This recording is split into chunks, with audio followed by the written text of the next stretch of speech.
내려오는 떡이니 사람으로 하여금 먹고 죽지 아니하게 하는 것이니라. 지금 명확한 그 모습으로 우리에게 말씀해 주시고 있습니다.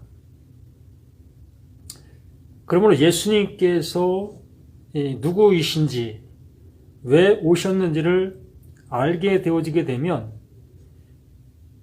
영원히 죽지 않는 그 모습이 되어지게 된다라는 그 모습을 이렇게 말씀해 주시고 있습니다. 너희 조상들은 광야에서 만나를 먹었어도 죽었다라고 얘기하지요. 하나님께서 그 만나를 그들의 배를 채우게 하시기 위해서 주셨지만 그걸 통해서 하나님께서 다른 하나님의 마음을 알려주시는 그 모습으로 그 만나를 보내주셨던 거지요. 그러나 그들은 하나님의 마음을 그 만나를 통해서 알아보지 못한 그 모습 속에서 그냥 자신들의 배를 채우는 그 양식으로만 그 만나를 먹고 있었던 그 모습이었던 겁니다. 그렇기 때문에 그 예수님께서 그들은 하늘에서 내려온 그 만나를 먹었어도 죽었다. 그러한 모습으로 말하게 되어지는 거지요. 그냥 자신이 하늘에서 내려온 떡인데 그 만나와 같지 아니한 자신의 모습을 이렇게 피력하고 있는 거라 할 수 있습니다. 그래서 51절에 나는 하늘에서 내려온 살아있는 떡이다. 어찌 보면 만나는 이 죽어있는 떡, 죽은 떡이다 라고 얘기하는 것과 같은 거지요. 예, 구약에서 하나님께서 그들에게 주셨던 그 만나는 살아있는 떡이 아니라 죽어있는 떡이었다라는 것을 역설적인 모습으로 이렇게 예수님께서 자신의 모습을 자신은 살아있는 떡이다라는 그 모습으로 얘기하면서 그 모든 것들을 대조시키고 있는 그 모습을 보게 됩니다. 그래서 나는 하늘에서 내려온 살아있는 떡이니 사람이 이 떡을 먹으면 영생하리라. 내가 줄 떡은 곧 세상의 생명을 위한 내 살이니라 하시니라. 분명히 그 만나를 내려줬을 때에 그들은 그 만나를 직접 먹었습니다. 그 먹은 것을 어떠한 모습으로 이렇게 자신의 모습을 말씀해 주시면서 내가 떡과 같은 그러한 존재이다. 그러므로 너희가 만나를 먹듯이 나를 먹어야 된다. 라는 그 얘기 아니겠습니까? 그러므로 이스라엘 백성들은 만나를 먹어봤습니다. 만나를 먹은 그 모습 속에서 생명 연장이 되었지요. 그 배고픔이 해결되어지는 그 모습이 되었습니다. 그러므로 그와 똑같은 그 모습으로 그 예수는 그 만나와 같은 그 입장의 모습으로 예수가 오셨다는 거지요. 그러므로 그 만나를 먹듯이 나를 먹게 되면 그 만나로 인해서 생명이 연장되어진 것처럼 너의 그 생명이 나의 모습처럼 영원한 그 모습이 될 것이다. 곧 그 예수 자신이 살아있는 떡이기 때문에 살아있는 그 떡을 살아있는 그 모습으로 먹게 되어지면 그것과 함께 영생이 되어진다는 겁니다. 그러면 무엇을 먹었느냐에 따라서 모든 것이 좌우가 되어지는 거지요. 죽은 떡을 먹으면 그 떡과 함께 죽는 것이고 살아있는 떡을 먹으면 그 살아있는 떡과 함께 그 떡이 생존하는 그 모습처럼 영원히 생존할 수 있는 그 모습이 되어진다라는 얘기지요. 말 그대로 어려운 것 같지만 쉽고 쉬운 것 같지만 참 어려운 이러한 모습을 여기에 말씀해 주시는 거지요. 정말 그 예수의 그 말씀을 내가 알아듣게 되어지는 그것이 살아있는 그 떡을 먹는 겁니다. 우리는 구약의 만나도 이 말씀을 통해서 듣는 거고 예수의 말씀 또한 이 말씀을 통해서 우리 듣고 있는 겁니다. 그러므로 듣는 그것이 먹는 거예요. 우리는 입으로 먹는 것만 먹는 거다라고 생각할 수 있겠지만 지금 예수님께서 말씀해 주시는 그 뉘앙스의 모습은 너희가 듣는 것이 먹는 거다.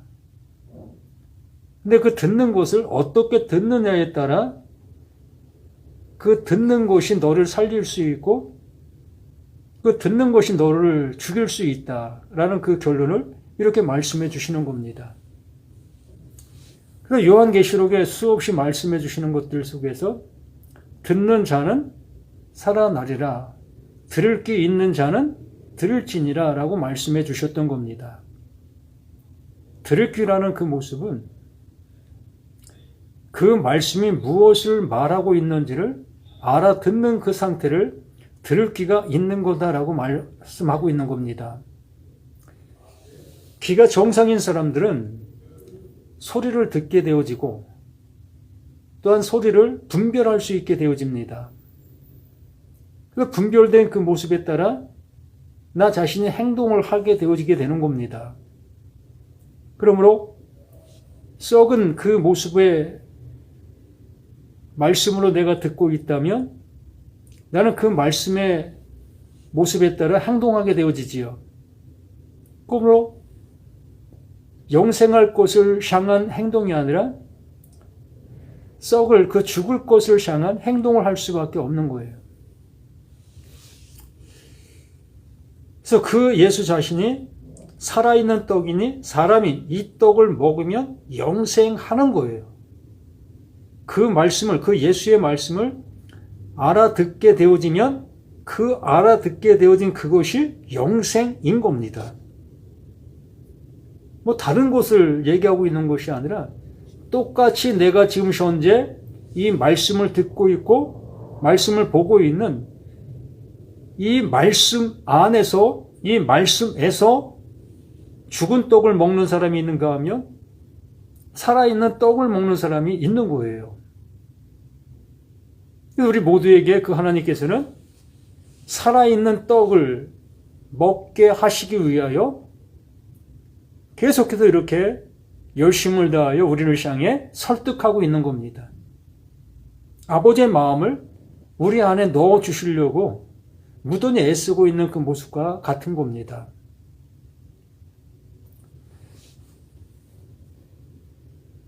그러므로 내가 줄 떡은 곧 세상의 생명을 위한 내 살이니라 하시니라.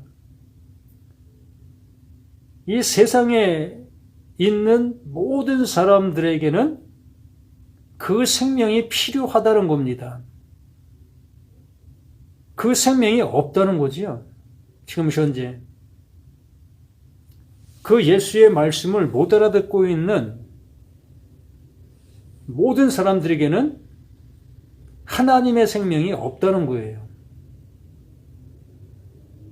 말 그대로 하나님의 말씀을 못 알아듣는 그 자체가 하나님과는 상대적인 모습 속에 있는 거예요.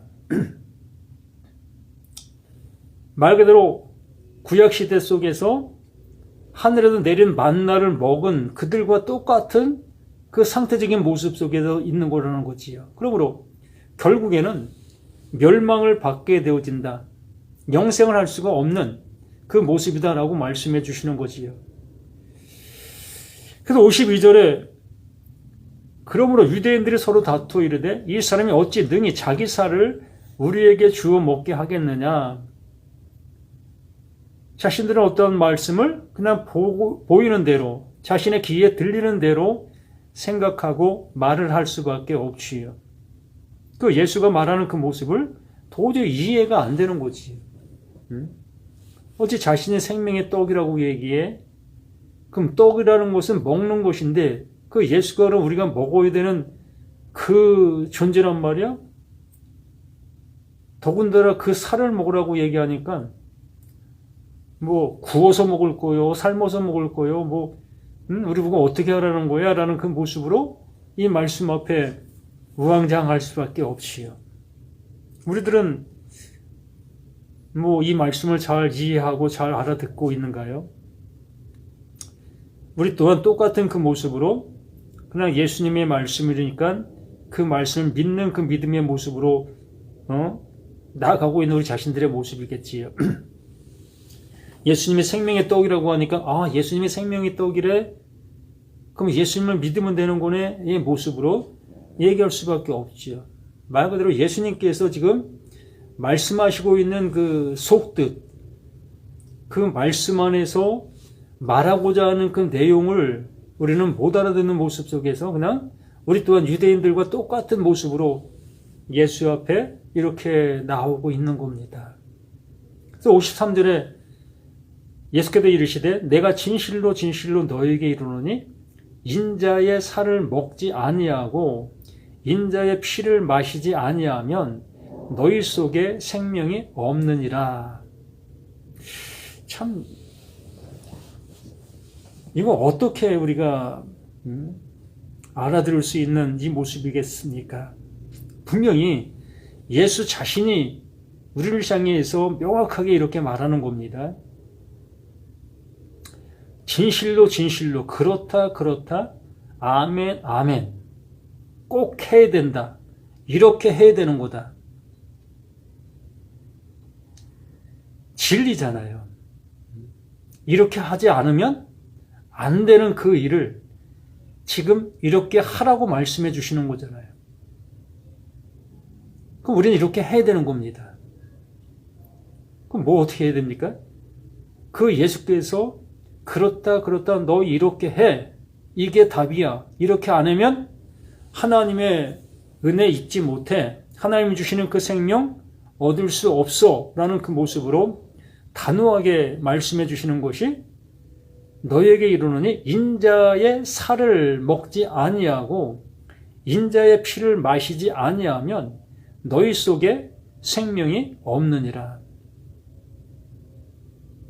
이 말 그대로 한번 생각해 보자고요. 인자의 살을 먹게 되어지면 이게 무슨 얘기예요? 구약시대에 이 속죄 제물을 끌고 오게 되어집니다. 그래서 속죄 제물을 끌고 와서 대제사장 앞에 그 제물을 드리면서 나의 속죄물로 끌고 왔습니다. 그러므로 그 속죄물이 되어진 그 짐승은 피를 쏟고 죽게 됩니다. 내가 죽어야 될 그 모습을 그 속죄물, 그 양이 또한 염소가 또한 비둘기가 죽게 되어지지요. 그래서 그 하나님 앞에 피를 드리게 되는 것이고 그 살 또한 죽음의 증표, 죽었다는 사실의 이 증표의 모습이지요. 그러면 인자의 살을 먹지 아니하고 인자의 피를 마시지 아니하면 이 얘기를 다시 한번 그것과 연관시켜서 한번 생각해 본다면 예수는 어떠한 존재라는 거예요?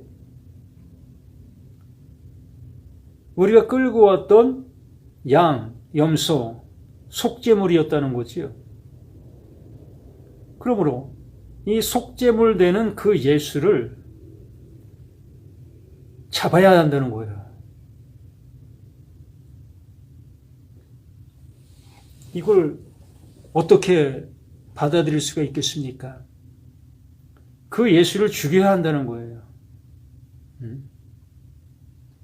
그 예수님이 친히 말씀해 주시는 겁니다.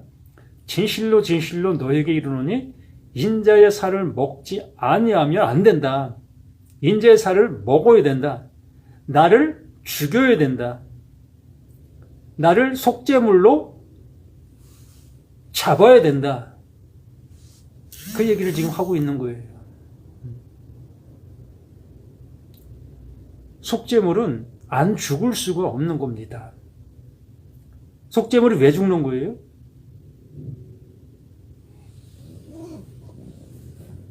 나를 대신해서 죽는다 해서 속죄물이다라고 얘기를 하는 겁니다. 그러므로 내가 살려면 누구를? 그 예수를 죽여야 되는 겁니다. 이게 복음이라고요.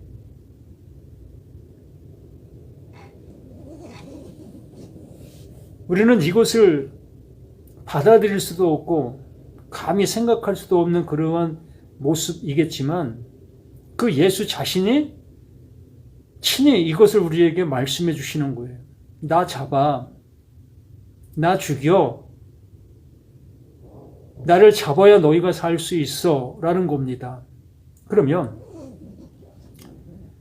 우리가 생각할 때 그 양은 흠없고 점없는 양이었습니다. 그 양은 죄가 없었던 거지요. 죄가 없는 동물을 택해서 죄 있는 나의 죄를 그 동물에게 전가시켰던 겁니다. 바로 그와 똑같은 그 모습으로 나의 죄를 그 예수의 그 어린 양에게 전가시키는 거예요. 대신 지게 만드는 겁니다. 그래야만 내가 살 수 있는 것이기 때문에. 하나님은 이것이 유일한 길이고 유일한 방법이다라고 말씀해 주셨던 겁니다. 그러므로 그 예수는 그 일을 그 예수님만이 하실 수 있었기 때문에 여기에 이렇게 말씀해 주시는 겁니다. 너희가 속죄물로 짐승을 잡았던 그 모습처럼 나를 잡으라, 나를 죽여라. 그리하면 너희가 살게 될 거다. 그 예수가 나의 속죄물이 되어지니까 우리는 이제 그 죽음의 모습으로 우리는 살게 되어지는, 이게 하나님께서 하시고 있는 그 일이며, 그래야만 그 하나님의 생명이 우리에게 넘겨진 바 될 수 있게 되어진다라고 말하는 겁니다. 무슨 얘기겠어요? 어린 양이 죽으면 죄 없는 그 어린 양의 생명이 나에게 넘어오는 거예요. 왜? 그 어린 양은 죄가 없기 때문에 죽을 수가 없는 거라는 거지요. 나를 죄를 대신 져서 죽는 그 모습이지만 원래 그 어린 양은 죄가 없는 존재이기 때문에 죽을 수가 없는 거예요. 그래서 그 하나님은 그 어린 양을, 죄 없이 죽은 그 어린 양을 살리시는 겁니다. 이 일을 하시고 계셨던 거고 이것을 우리에게 알려주시고 계시는 그 예수이신 겁니다. 근데 우리는 이것을 알아들을 수 없게 되어지고 어찌 그 예수의 살을 먹고 어찌 예수의 피를 마실 수가 있어? 우리가 뭐 식인종이야? 이러한 그 인간적인 그 도의, 이러한 모습에 멈춰 있기 때문에 하나님의 말씀을 우리들의 모습 속에서 이루어 갈 수가 없었던 거지요. 말 그대로 외면할 수밖에 없지요. 완전히 뒤돌아설 수밖에 없는 겁니다. 지금 무슨 말을 하고 있는 거야? 너 말은 너무 어렵잖아. 못 알아듣겠잖아. 그러면 난 너에게서 떠나겠어. 다시는 네 말을 안 듣겠어.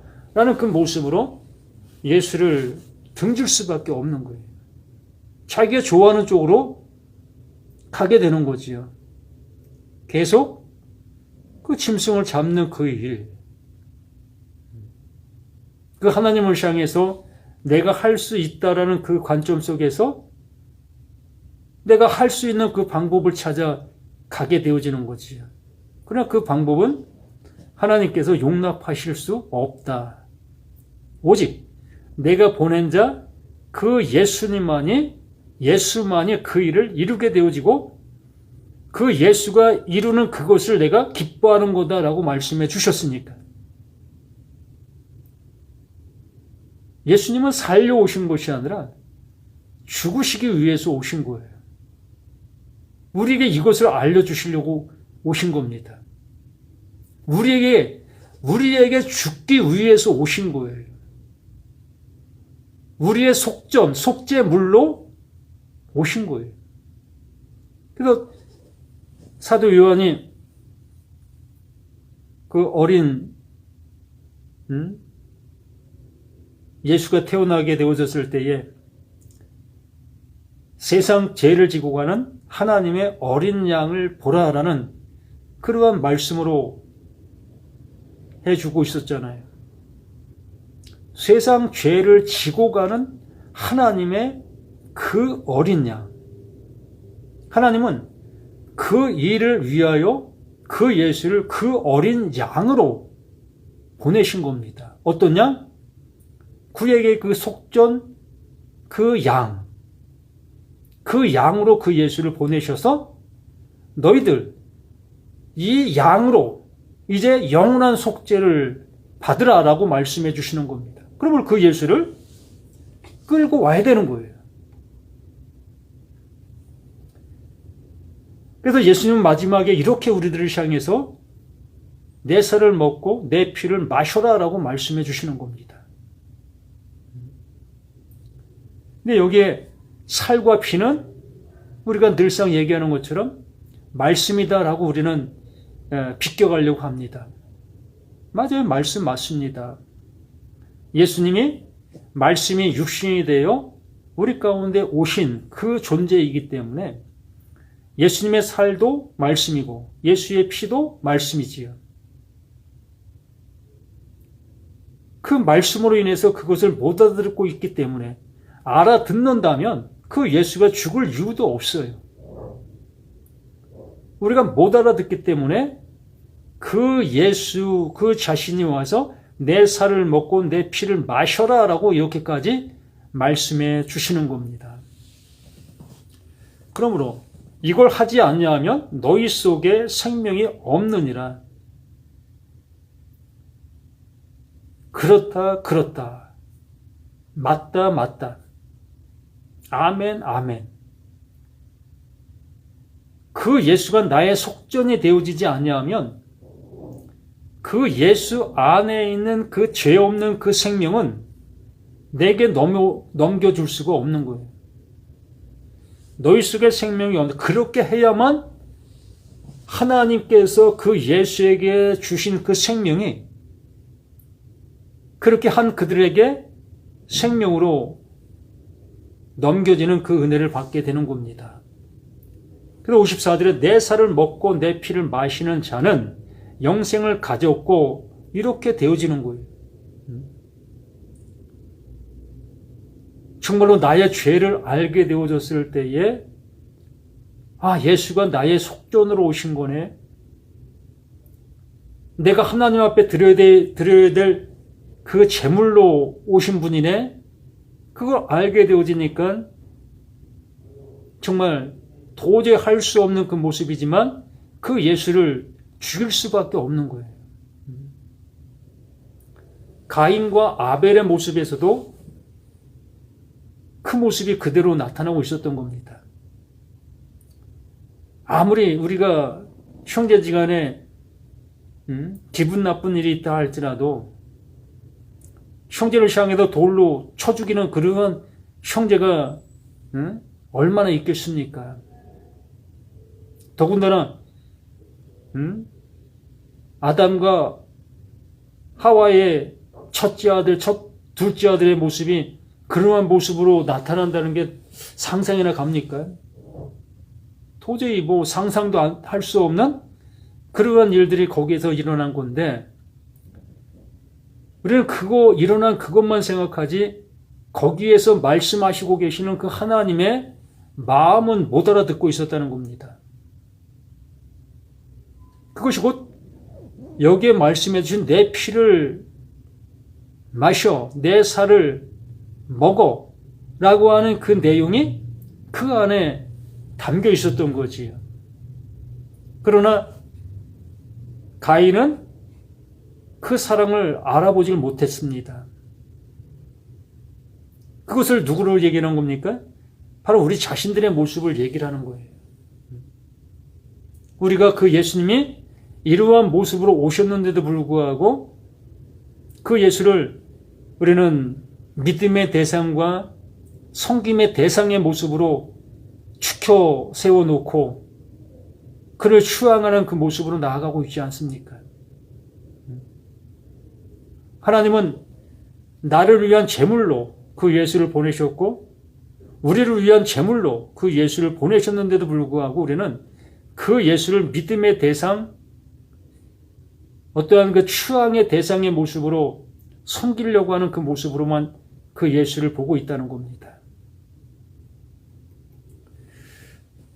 참 예수님은 우리를 향해 이렇게 말씀해 주시고 있는데도 이러한 말씀은 다른 모습으로 자꾸 해석하려고 하고 하나님께서 원하시는 그 모습으로는 가지 않으려 하는 우리 자신들의 모습을 보게 되어집니다.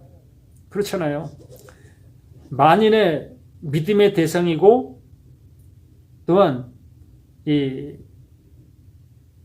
우리의 모든 것 속에도 좋은 것을 주시는 그 예수로 알고 있는 그들에게 예수는 당신이 죽여야 되는 존재야 라고 얘기할 수 있겠습니까? 그냥 좋은 말로 예수님은 우리의 대속물이에요. 그러면 대속물이라는 것을 자세하게 설명해 줘야 되는데 우리는 설명해 주지 않잖아요. 그냥 대속물입니다. 우리를 위해서 대신 죽으셨습니다. 이렇게 우리는 얘기하고 말잖아요. 분명히 내가 그 예수를 죽여야 되는 거예요. 그래야만 그 피를 내가 먹을 수가 있고 그래야만 그 살을 내가 먹을 수가 있는 거지요.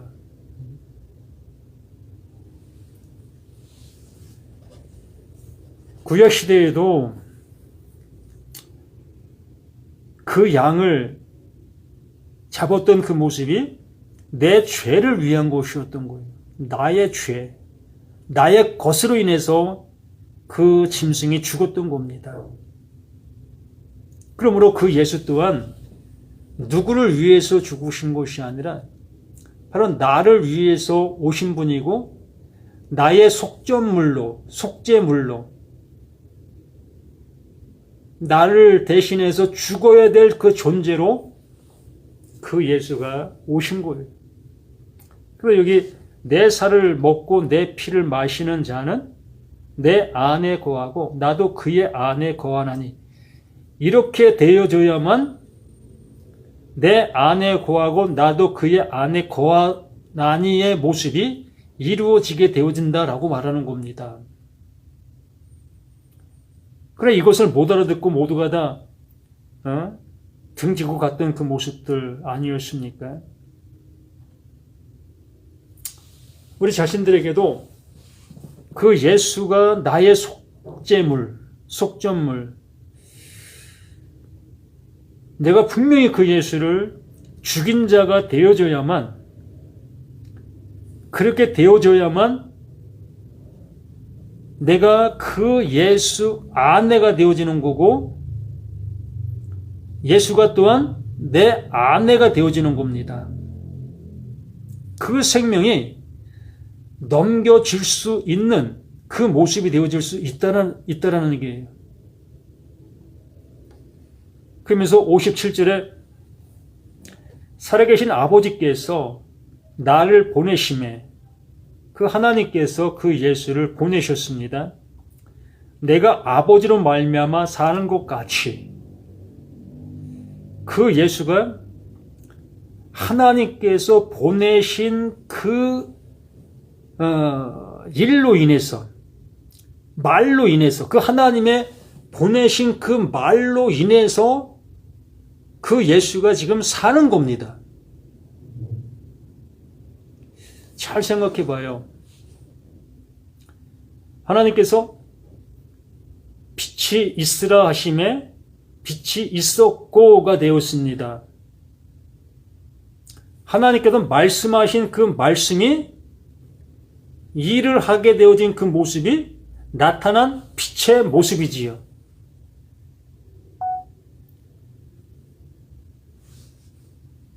일하신 그 모습이 나타난 증거라는 겁니다. 여기에도 말씀해 주시는 것처럼 하나님께서 그 예수를 보내셨다. 왜 보내셨다? 이 일을 이루기 위해서. 그러면 이루게 하기 위한 그 말이 뭐다?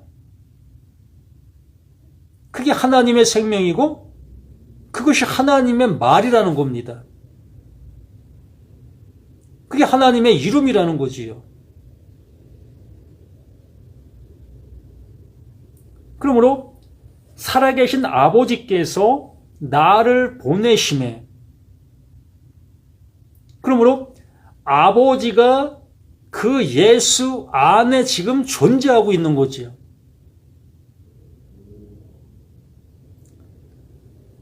내가 아버지로 말미암아 사는 것 같이 그 하나님이 하시고자 하시는 그 일로 인하여 그 보냄이 되어진 그 예수는 살게 되어지는 이유라는 겁니다. 그것으로 인해서 존재요, 그것으로 인해서 영생이 되어진 그 모습이라는 거지요. 그와 똑같은 그 모습으로 그 예수가 우리에게 그 일을 이루고 계시다. 그러므로 말이 생명이요, 말이 영이다라고 말하는 겁니다. 그 말 안에 하나님의 그 이루심, 하나님의 능력, 하나님의 약속, 하나님의 권위, 그 모든 것이 그 안에 존재하고 있기 때문에 그걸 알아보는 자, 그래도 요한복음 17장에서 말씀해 주신 것이 바로 그러한 얘기인 거예요. 참 하나님과 참 하나님, 말씀하시고 계시는 그 하나님, 일을 이루고 계시는 그 하나님, 또한 그 예수를 보내고 계시는 그 하나님, 참 하나님과 그가 보내신 자 예수 그리스도를 아는 것이 영생이다라고 말하셨지요. 그러므로 하나님께서 그 예수 안에 그 영생의 말을 넣어주신 거예요. 그러므로 그 영생의 말로 인하여 그 예수는 영생의 존재가 되는 거예요. 또한 그 예수의 말을 그 영생의 말로 알아듣고 있는 모든 자들 또한 영생 한 자가 되는 거예요. 이걸 예수님이 이렇게 말씀해 주시고 있는 겁니다. 다시 한번 볼까요? 살아계신 아버지께서, 존재하고 계시는 그 하나님께서 나를 보내시며 그걸 보냈다는 겁니다. 존재인 그 상태, 영원한 그 존재, 영원한 그 상태를, 그 예수를 보냈다는 겁니다. 말을 넣어서 영원한 그 말을 그 예수에게 넣음에 그 예수는 그 영원한 말로 인하여 영원한 말의 존재가 되어졌고, 나를 보내심에 내가 아버지로 말미암아 사는 것 같이 나를 먹는 그 사람도 나로 말미암아 살리라. 아멘. 할렐루야지요.